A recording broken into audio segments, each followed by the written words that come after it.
So first thing, I'm going to go over naming.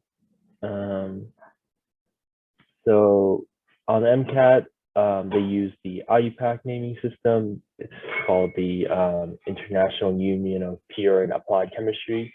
You don't need to remember that long name. Just know the Iupac. So whenever they say Iupac, this is what they mean.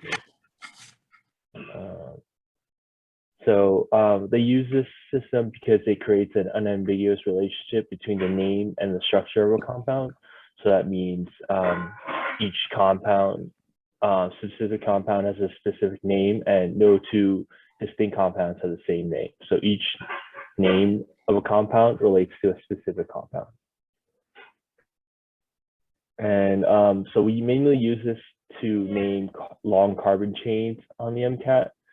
And so for the MCAT, you're going to need to be able to identify the structure of a compound from its name, and then also be able to identify what the name is just by looking at the compound. So first thing, when numbering the carbon chain, you have to identify the longest carbon chain with the highest functional order group. So the carbon chain, it may have a lot of branching. So you have to count the longest chain in that molecule, and that will be used as the suffix of the name. And the longest carbon chain has to contain the highest order functional group. So if it's like a long chain with an alcohol, just an alcohol or a hydroxyl group on it, you have to include the hydroxyl group in its name. So like I said, the parent chain, it determines the root of the Iupac name. And when looking at a molecule, you have to consider double and triple bonds when identifying the highest order functional group. So if the molecule doesn't have anything attached to it, just carbons, then the double and triple bond will be considered the highest order functional group. So you have to consider that when choosing the name of the molecule if you're asked to identify it. So the highest order functional group, that's the group with the most oxidized carbon in that molecule. And that's, like I said, used to identify the suffix of the name. And if there are two or more chains of equal length in that molecule, to determine which chain gets priority as the parent chain, you have to identify which chain has the more substitute chain. So whichever chain has the most substituents attached to it will be given priority as parent chain. So next, you have to number the carbons on the chain. So carbon number 1 will be chain closest to the highest priority functional group. So like I said, if the chain has an alcohol on it, carbon number 1 will be the carbon closest to the hydroxyl group. But if all the functions groups have the same priority, then the more substituted carbons will give the lowest numbers possible. So if there's a long chain with 2 substituents on one carbon and then 1 substituent on another carbon, then you want to give those carbons the lowest number possible when numbering the carbon chain. And that relates to how the most oxidized carbons have the highest priority. So just to go over oxidation states, it increases when the carbon has more bonds to heteroatoms, which are atoms besides carbon, hydrogen. So like oxygen, nitrogen, anything more electronegative than carbon. And then those will increase the oxidation state. And then carbons that have less substituents and more bonds to hydrogen will have a decreased oxidation state. So the more oxidized carbons will be the ones with higher priority because they're more oxidized. They'll have more bonds to oxygen, nitrogen, all those electronegative elements. And that will cause it to have a higher priority functional group when compared to carbons with only bonds to hydrogen or no substituents at all. So just to go over, you see this top molecule when deciding the name of the chain, you have to look at the longest chain. So on the top, you see here, this in the carbon chain in the res box, it has 8 carbons in it. That's more than any chain you can create using the other branches of carbons. So that would be the longest chain in this molecule. So that would be used as the suffix of the parent chain. You see how the other branchings still only have like 1 or 2 extra carbons instead of this 8 carbon chain. And then, like I said before, when numbering the carbons, you have to give the highest priority functional group the lower numbers. So on the left here, the 3, 4, and 5 carbon has substituents attached to it, right? So you want to give that the lowest number the lowest number possible for these carbons right here.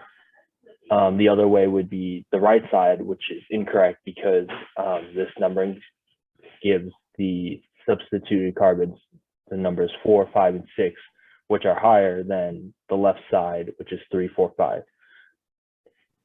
So the left side would be the correct one, not the right side, because of the numbering system. So whenever you give numbers to carbons, you want to give the highest priority functional group more precedent than the lower priority functional groups.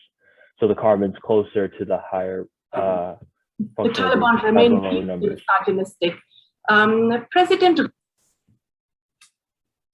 Sorry. Did someone say something? Okay. Yeah. So, like I said, left side is correct, right side is wrong, because the right side, it has the higher numbers for the more substitute carbons. And then for rings, they're numbered the same as carbon chains. The point of greatest substitution is the start of the ring, because you want to give the lower numbers to the carbons with carbons closer to the higher priority functional groups. And then you continue in the direction that assigns the lower numbers to the more substituted carbons. So in this ring, you'll give the carbon number 1 to either carbons attached to the chlorine, and then you would give carbon number 2, assign carbon number 2 as the other one attached to chlorine. So that makes sense because since they're next to each other, you want to give them the lower numbers. So it'll be 1 and 2 instead of going around the other way, and it'll be 1 and 6. All right, so let me just write this here. So you want to give this 1 and then this 2, 3, 4, 5, 6, instead of going the other way around where you give this 1 and this 2, which would lead to this carbon being number 6. So 1 and 2 would be smaller numbers than 1 and 6. So that's why you number it the first way I showed.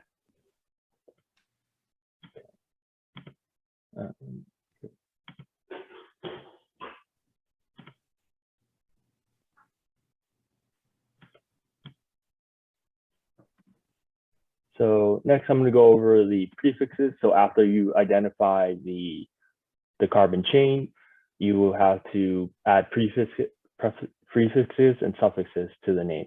So usually the prefixes we use are dot. Usually if it's just one, you can write mono, but usually they don't specify mono. So, but they use di, tri, and tetra when there are multiple substituents of the same type. So you add that in front of the substituent's name. So when there are 2, use di, 3 tri, and 4 tetra, and so on. So 5 penta, 6 hexa. So this is whenever you have multiple substituents of the same type. So if you have 2 of the same alcohol, you can use dihydroxy or trihydroxy if there's 3. So that's the prefixes, and I'm going to go over how to name the substituents. So substituents are functional groups that aren't part of the parent chain. So anything that branches off from the parent chain, we have to identify them as substituents and then add that into the prefix of the name of the molecule. So like I said, the name is placed at the beginning of the name as a prefix, followed by the name of the longest chain. And even the substituents, you assign numbers to them based on the carbon they're attached to in the chain. So if they're on carbon 3 in the chain, then you have to add the number 3 in front of the substituent. So yeah, you pair each of the substituents to the corresponding name in the parent chain. And like I said before, if there are multiple substituents of the same type, you have to use the di, tri, tetra, and so on prefixes and the carbon number designation before the name of the substituent. Yeah, and so in the parentheses, it says even if they're on the same carbon. So if you have 2 alcohol on the same carbon, if they're both on carbon number 3, you have to use 3, 3 dihydroxy. So you then specify the number of carbon for each single substituent. Okay, so if the substituent is an alkane, a carbon chain, you do that by replacing the suffix YL. You replace the suffix ane with the suffix YL. So instead of methane, it would be methyl. Instead of ethane, it would be ethyl. And sometimes they include the prefix N to it to specify normal straight chain alkanes, but usually they don't. So if the carbon chain doesn't say N in front of it, you can just assume it's a normal straight chain. So on the right, I just have a list of some of the more common alkanes that would be used as substituents. Usually they use methyl, ethyl, propyl, sometimes isopropyl and butyl, and then tert-butyl sometimes too on the bottom. And if the carbon chain has any double and triple bonds, you have to name that in the substituent also. You also have to indicate the number of the carbon they're on. So you can do it 2 different ways. You can have the number before the name of the carbon chain, so 2, which is where the double bond starts, and then butene to specify there's a double bond in the carbon chain. Or you can put it near the suffix in between the name, so 2, so but to specify the length of the chain, 2 specifies where the chain, the double bond starts in the chain, and then ene to specify there is a double bond in the chain. On the MCAT, they'll use it either ways. And if there are multiple double or triple bonds in the molecule, you have to specify where it is. So if there's a double bond starting at 1 and then a double bond starting at 3, you have to write it as 1, 3 butadiene. So that specifies there's a double bond at 1, it's carbon 1, there's double bond at carbon 3.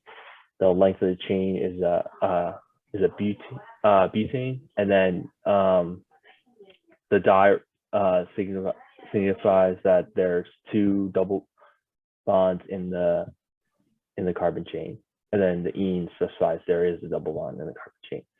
So they're very specific about everything. When naming, you have to identify everything that's in this molecule, and this is why there are no 2 molecules that have the same name but look differently when drawn out. And other substituents. So for alcohol, you use the prefix hydroxy when it's not part of the parent chain.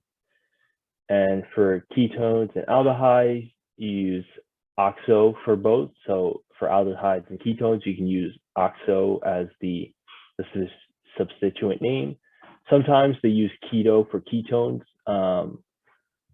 Yeah.